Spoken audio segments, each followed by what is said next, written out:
Hello and welcome back to the Runaway American European Edition. I'm your girl Kelly, and today we are going to start my country series.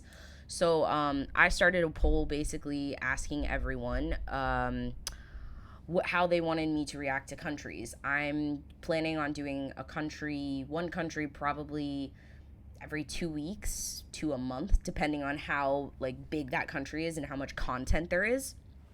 So everyone basically chose, it was basically unanimous. It was 66% of you guys said to do A through Z. So I'm starting A through Z, and this is Albania.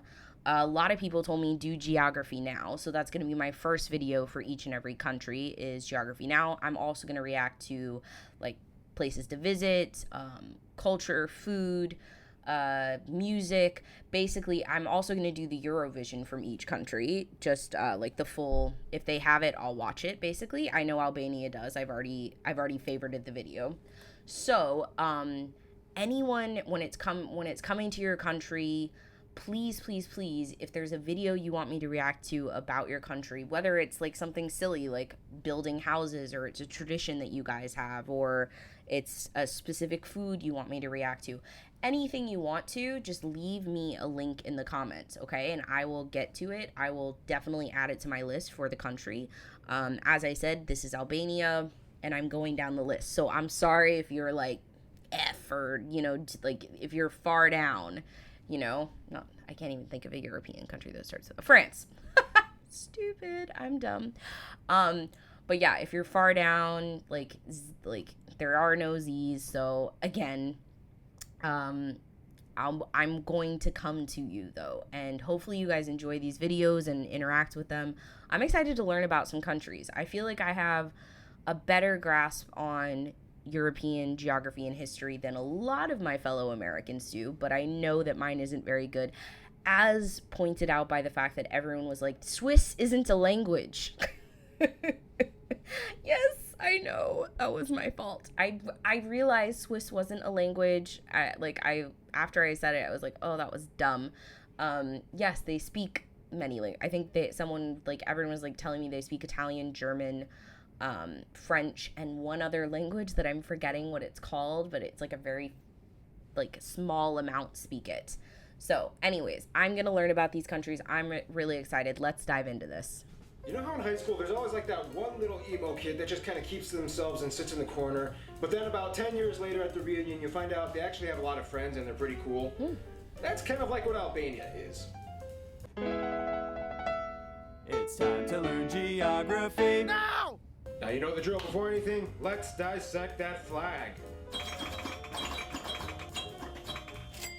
That is one thing I would love to do, is I'd love to do a flag quiz. Maybe I should do one before and after I watch these videos to see if I improve at all. My son knows almost all of the flags of the world. I feel like I could recognize maybe 20 or 30. He knows almost all of I'm not even kidding. He knows almost all the flags of the world. He is obsessed with them. I know almost nothing. I do recognize this. I didn't know it was Albania, though. It's actually pretty simple. It's just a red banner I think it's cool. with a double-headed eagle emblem on top of it. The red representing bravery and courage, Cool. and the double-headed eagle is an emblem that the Albanians have claimed that they have historically used to identify themselves as a people group, even though there may be some other countries that would argue. In terms of its political geography, Albania is located in the South Balkan region, right north of Greece, south of Montenegro. See, that's one where, if you asked me to locate it on a map, I would have never been able to do that. Albania is one of those countries that I definitely know almost nothing about. So I'm actually excited that I'm starting with this. West of Macedonia and Kosovo, even though Serbia will tell you that Kosovo is totally not Kosovo and it's just part of Serbia, but we'll discuss that in another video. And off the coast of the Ionian and the Adriatic Seas. Okay. Now, when it comes to Albania's borders, it almost kind of looks like every single country surrounding Albania is trying to take as much coastline away as they can from Albania. Bummer. In the south, Greece is I'm just gonna take these extra 10 miles of beach. In the north, Montenegro's what? I'm just gonna take the entire Buna River. And how is that Italy, space? How is that fair? I don't understand. How are they taking how did they divide that? I'm like, we're just gonna like take this coastline because it's like pretty, and we're gonna put some like really pretty like hotels, like, you know, houses there. Estonia's like, don't worry about we're it. just gonna take the majority of the Prespa and Ohrid lakes and access to those lakes. Albania doesn't really get much regard. Now, unlike many of its neighbors that border the Mediterranean, Albania doesn't really have many islands that border its coastline. In fact, there are only about 7 to 10-ish islands, most of which are small, uninhabited, or barely inhabited, like Tongo and Stilo Island in the south, which each only have one house on them, and most of the other ones are basically barely even the size of an IKEA.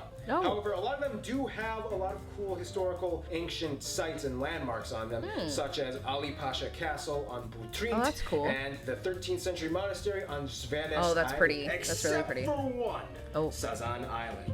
Sazan Island has actually played a very crucial role in Albania's history. It was taken over by the Romans, and then the Byzantines, and the Ottomans, and the Greeks, and the Italians. Damn, those Ottomans! I feel like they got everywhere. I've seen so many places that are like, yes, we were part of the Ottoman Empire. I'm just like, what were you guys doing? They were just like, we're just gonna take over another country. I'm bored today, guys. Like, let's take over someplace else. We need new lands. British and the Greeks, but the Greeks didn't want it again, so they gave it to the Italians.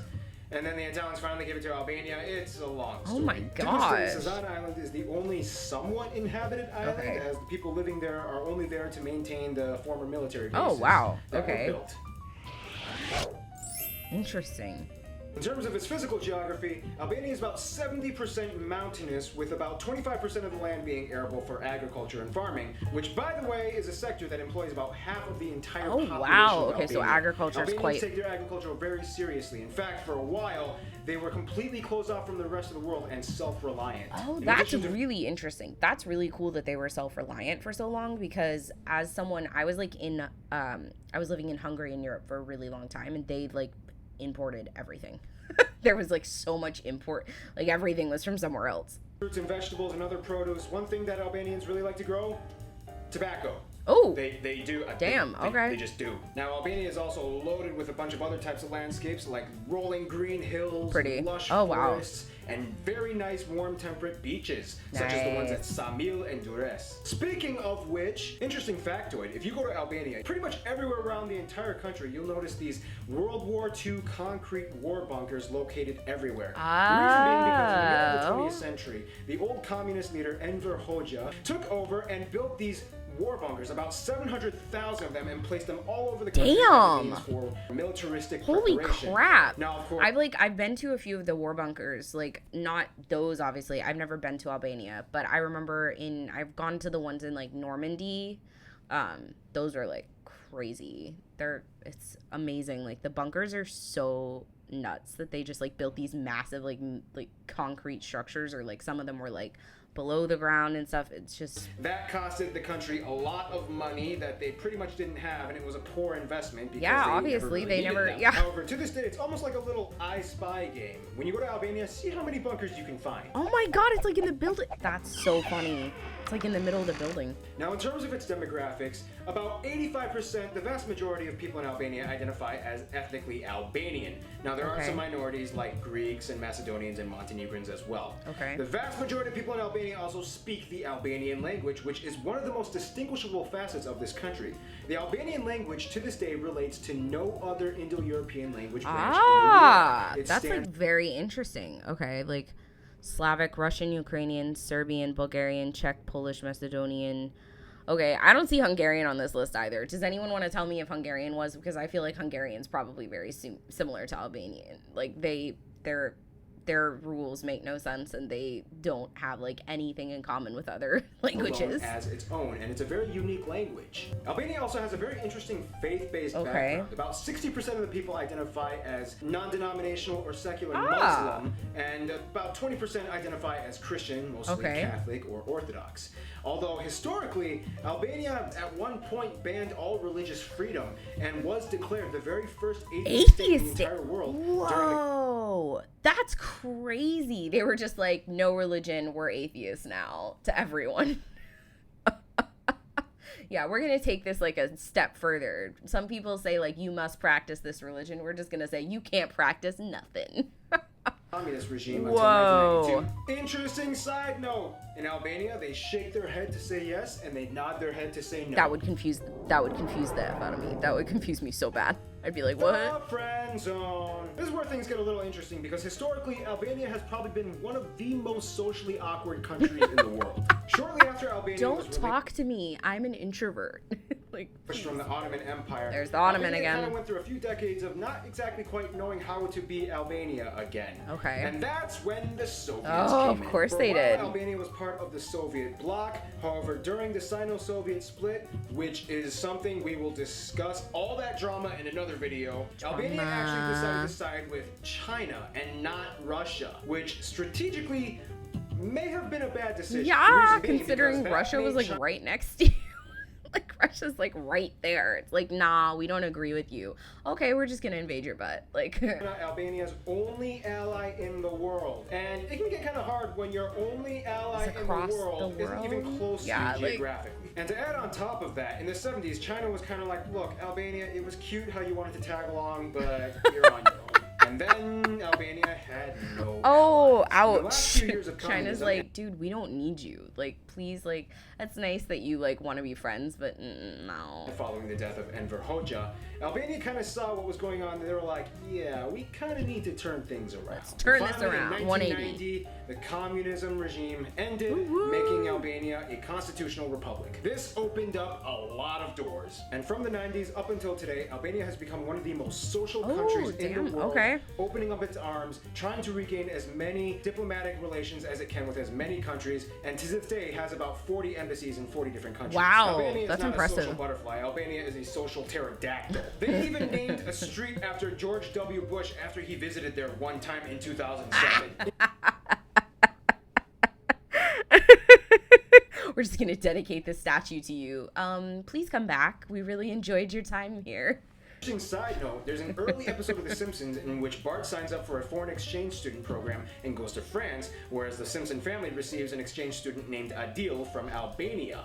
The episode was filmed in 1990, right before the fall of communism in Albania, and lightly portrays the tensions between Americans and Soviet-influenced nations back in that time. In terms of its best friend, Albania would probably consider Kosovo their best Kosovo. friend, considering that the vast I've majority also of not people been in to. Kosovo I've also not been to Kosovo. I have like no idea about anything for Kosovo either. So that'll be another interesting one. Albanians. Gotta support your brothers. In conclusion, Albania may have been that little reserved, quiet kid, and yeah, maybe they made a few bad decisions here and there historically, but they really started to turn things around, and you gotta give that for them. Stay tuned, Algeria is I coming like up next. that. They're like, that's an interesting like little history. They've been taken over by everyone.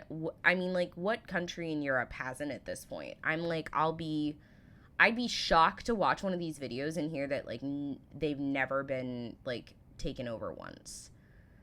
I would be shocked. Like, let me know in the comments if you know of any European country that has not once been like taken over, or like probably the UK, like probably England, right? I'm trying to think of like did they get invaded during World War II? Yeah, they did, didn't they? Like, they didn't get necessarily like taken over. I'm trying to think, like, I mean like invaded as well as taken over. Interesting. I don't know. I know that where I'm living, Thailand right now, is I think the only country in Southeast or even Asia, but I know that in Southeast Asia it's the only country that hasn't ever been like taken over by another country, which I think is why they have like such a solid like Thai influence. Like, they just know who they are and their people. Very interesting, though. It's crazy the people that have come out, like, with the communism era, like, the countries that had to come out of that and kind of find their footing again. Living in Hungary, obviously, that was one of the big ones where it was, like, the same. And it's shocking, too, because a lot of my friends, like, did have that, like, they weren't born in, like, during the communism rule, but the communism rule carried over. Like, it wasn't like it just, like, stopped one day and suddenly it was, like, freedom! It was like, hey, like, we need to find our footing again because, like, this is weird. Like, suddenly we don't need to all speak Russian and we don't need to all, like, abide by these crazy rules that the Soviets have given to us. So it's, like, finding their footing again. It's interesting. I can't wait to see more about, like, Albania as far as, like, the beauty and, like, the culture aspects now. But this is a great video. I like it. It's a little dive into history, but it's not too much for my little brain to handle. Anyways, if you enjoyed this video, give it a thumbs up. And like I said, please drop some links in my comments of videos that you want me to watch, whether it's Albania, Austria, Germany. I will get to it. I will put it in its own like country's little playlist for me to react to when it's that country's turn. So don't think it's too soon. Even if your country's like 15, 20 countries from now, I will get to it. It will be put into its own playlist and I will get to that video. Thank you so much for tuning in. Bye-bye.